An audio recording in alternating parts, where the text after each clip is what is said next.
Our special guest is Brendan Horan. Formerly a List MP with New Zealand First, Brendan has suffered the ups and downs of political life and lived to tell the tale. After being falsely accused, Brendan left New Zealand First and has formed a new political party called the New Zealand Independent Coalition. Tonight we hear some great news for baby boomers. We welcome Brendan Horan as our special guest on The Beat Goes On. Brendan Horan, welcome to The Beat Goes On. Politicians are going on, elections are going on, dirty politics are going on, Brendan, dirty politics.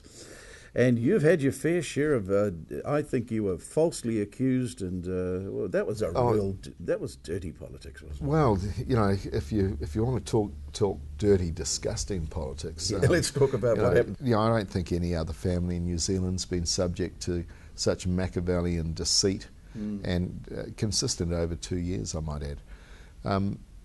But you know, what we're seeing from the public is that they're sick of dirty politics, and yeah, and quite frankly, so am I and my family. But you are probably too busy to even think about it today, because you're right in the throes of a new political campaign, and we're going to tell our viewers throughout New Zealand that, Brendan, you left New Zealand First and you got together with like-minded individuals and you've got a new party. And first of all, it has New Zealand in it, and then you said, look, independent, best way to go. So you've got a coalition, New Zealand Independent Coalition. That's right. Well, what happened was... NZIC. Good name, isn't it? Yeah. It is. Well, being in Parliament and seeing how Parliament's been corporatised, and the parties are nothing more than corporates. And MPs, I believe every MP goes into the Parliament with honest intent to serve people. But then they find they get in there and they're stymied because they actually have to serve their parties. And if they don't serve their parties, then boom, out they go. So... and can I add too that you've got 120 MPs down there, and about 20 of them make all the decisions, which means about 100 of them sit there just filling up the seats and not feeling as though they're actually contributing that that's much, right. except when they have to vote. You could just send their heads along because they don't actually get to vote. That's the thing. The party votes. So it's the party philosophies. And if we have a look at this last Parliament where 236 bills went through Parliament, the majority of those bills passed 63 to 58. And all you had was defensive positioning. The government defending their position, the opposition defending their position. So democracy was the loser, because the democratic process is supposed to be that bills are examined and stretched and made into good workable legislation for everyone. But even the select committee process has been contaminated, because the government has the majority of MPs on each select committee, and so they just get their way. So they just do what they want. And seeing that made me determined to change it. And I thought there must be a better way to do politics. So we formed this party. I got together with, as you say, some like-minded individuals. And we thought, look, what's the best way to bring democracy back? Well, first of all, we've got to give it to the people. So with our NZ Independent Coalition MPs, when major legislation goes through the House, we have to go out to our electorates, and after all, they're the people who vote us in, and we say, look, I believe this is good or bad for our area. Here's why. I'm inclined to vote this way, but what would you like to do? And that way New Zealanders get, and they vote. They can go on site and they'll get information there to help them make an informed decision. But also we have more conventional means, because there's a lot of people who haven't really got onto digital literacies yet. So we can go out to them, we can send them letters and do it in conventional means. Yeah. But the intended consequence of this is that New Zealanders actually get a voice, they become more aware, and they get a say in the formation and future of our country. To have that voice, and that's why in our mantra, it's your voice. Well, talking about mantra, could we play your opening address? Is that possible? We can absolutely. Play that now so our viewers can get a good idea of absolutely, but what you are. I want to talk to you about the second mechanism that we have. Okay. Well, why don't we play so that we can establish what you're doing, and then we'll come back to that second mechanism. When was the last time you talked to your local politician? Do you know if they're representing your views in Parliament? Are they accountable to you after you give them your vote? I think we've all become so used to being dismissed. It's time that, people started looking after our own issues, our local issues. They're supposed to be representing you and me when they get there, but they forget that because power, the politics above them, say you toe the line or go. I'd prefer to speak to an independent because you actually feel like that they listen, they get back to you, and they've actually got their own mind. They're not following what the head party person says and then they've got to abide by that. They're actually thinking for themselves and they take local issues seriously. Hi everyone, kia ora. I'm Brendan Horan. We live in such a beautiful place, but we need New Zealand beautiful for generations. And what's important about New Zealand, not just the beauty, but the people of New Zealand, your voice. And that's why we set up the NZ Independent Coalition, so that your voice could be heard in Parliament, not just at election time, but right throughout the parliamentary term. Yeah, he's a nice fella, Brendan. He's very caring of other people. He's very eager to help people wherever he can. He lives here, so it's part of it. That's what I like about it. These other parties, you see them once every 3 years. The first thing I think we really would need to do would be get a system in place, an electronic system where we can connect regularly with our community. Let's think about this. An MP who actually does what the people say should happen. Is that revolutionary or what? We're all about open, transparent and accountable representation. It's about the people of New Zealand. It's about your voice, because you matter. This election, vote NZIC, New Zealand Independent Coalition, your voice. Give your vote to the New Zealand Independent Coalition. Your vote, your voice. Oh, Brendan, that's a good message. Very good. Well, what I like is it's different to all of the others. Now, what's the second mechanism you were talking about? Okay, so the second mechanism we have is that an MP has to vote for what's best for their area. And the intended consequence of that is that we will allow split votes within the party. Wow. So it takes power away from the party. And that means that bills will be examined, they will be stretched, they'll be looked at with open minds, trying to genuinely determine better legislation that works for all New Zealanders. Just give us a point of difference between your party and the others. Okay. Well, policy-wise, we're the only party that's coming out and saying we have to boost pensions. Now, a senior citizen has...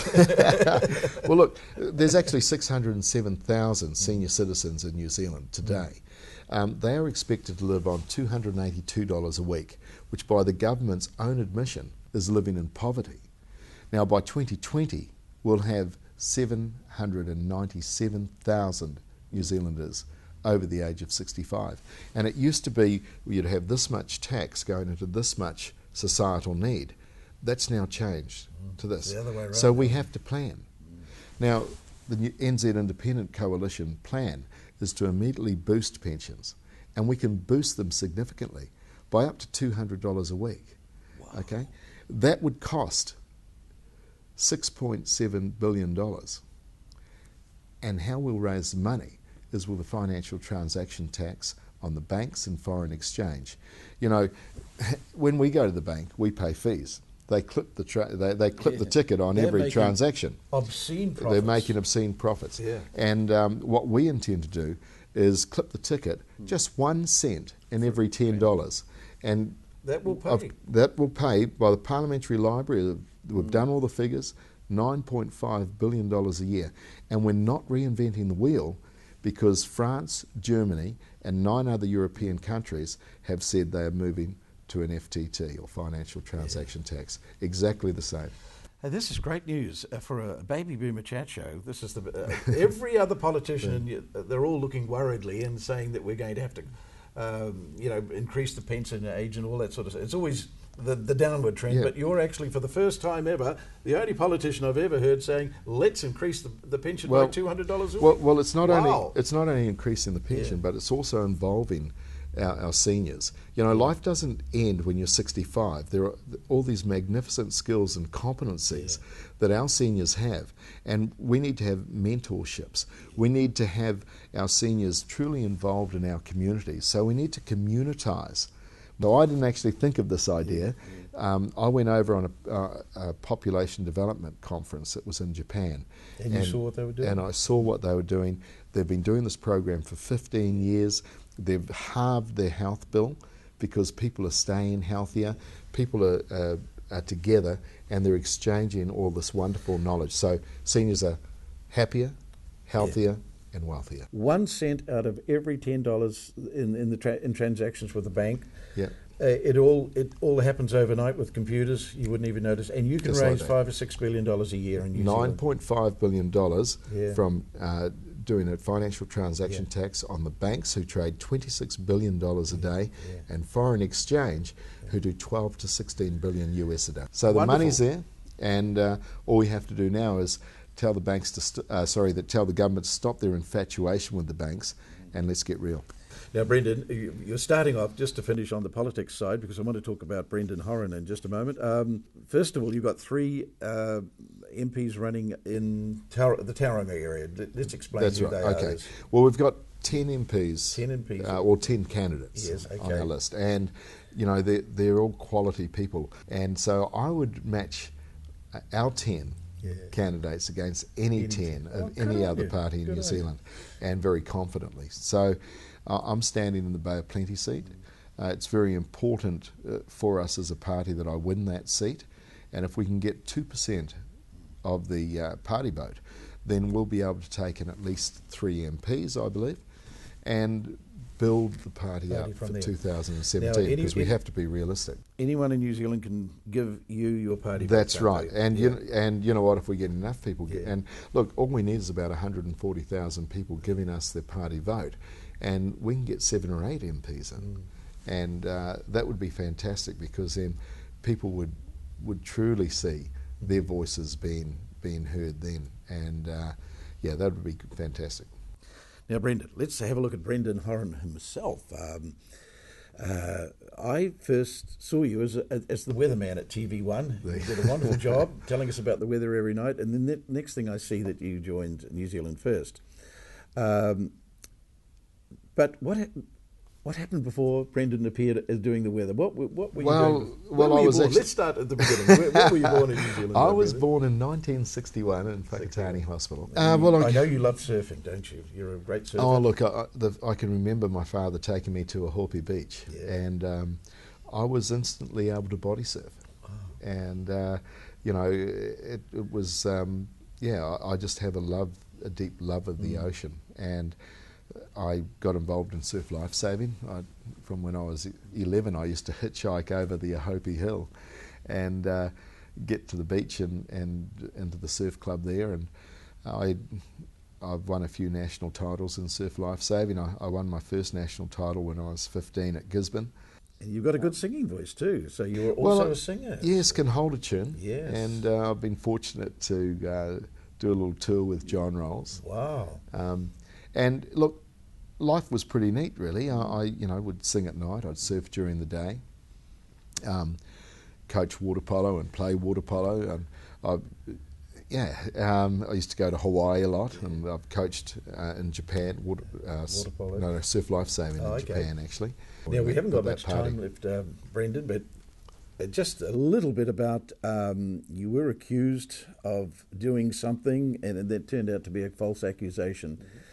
But what drives me mad about the New Zealand political scene is the Herald and all these people. They'll jump on, they'll make all these accusations, but they never ever come forward once something has been found out to be not true. They never put the same time and effort into rectifying their sensationalism. So, a couple of minutes on how I can't control what these people say, but it's been really interesting to see the bullies come out in all these different professions.